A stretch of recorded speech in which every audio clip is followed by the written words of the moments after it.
का हो का कहतो खाली सुतले रहब? का करी बतावा। तनी बाजारी ना जइब? का बोल कुछ चाहत बा का? झोला लो हाँ। आ तनी जा बाजारी से कुछ सामान तनी लेते आवत। अच्छा बतावा का ले आवत हो? सुन बोला। खाती खाती मार भाती होई गोइली लकड़ी, खाती खाती मार भाती होई गोइली लकड़ी, ले ले अइत राजा हो बजरिया से मछरी।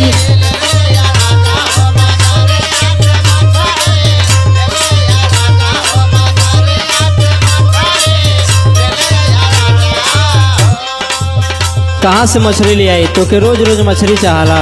अरे रोज चाह तो हम कहती। पैसा बा? सुना बोला।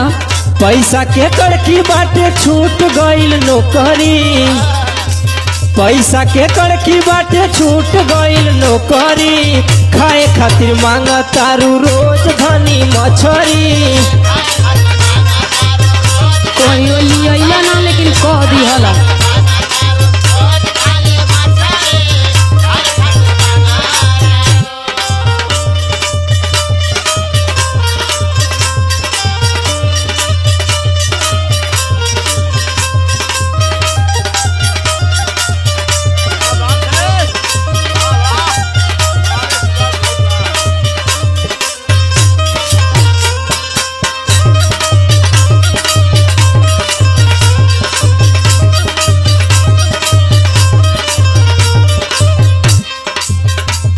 मैं मन के ललसा मने में रह जाला। हाँ कबो काल के कहत एकदम बहाना पर बहाना ढूंढ के बैठा रहला। अरे बहाना ना करत हो। सुना। बोला। मन बना बात जदी करब बहाना,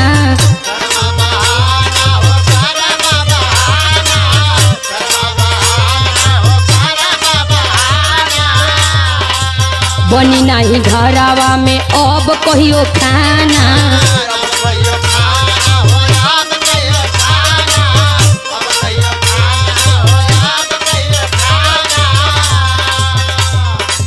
शाकाहारी बन गईली खाती खाती ककरी, शाकाहारी बन गईली खाती खाती ककरी, ले ले अइह राजा को बजरिया से मछरी।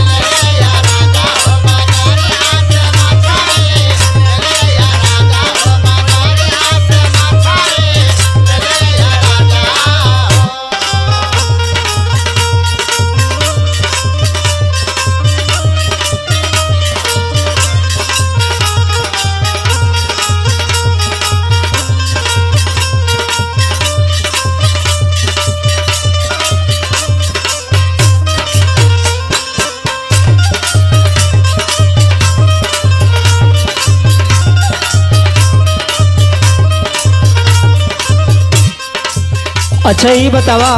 बोला। तोके तो पता हो कि हमार नौकरी भी छूट गई हो। हाँ तो का करी, खाना ना खाई तो रोज रोज हुकुम लगेबू? मने आज कह दिली तो रोज रोज हो गई। सुना हमार बात। बानी बेरोजगार जानी खर्चा बढ़ावा,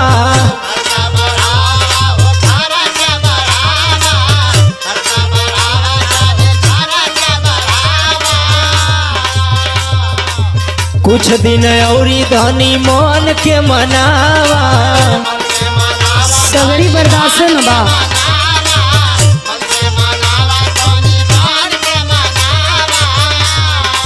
अरे सुना।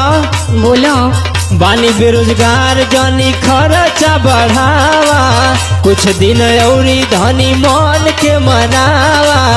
टुन टुन मनीष से जिन बना धनी सहरी, टुन टुन मनीष से जिन बना गोरी सहरी, खाए खातिर मांग तारू रोज धनी मछरी।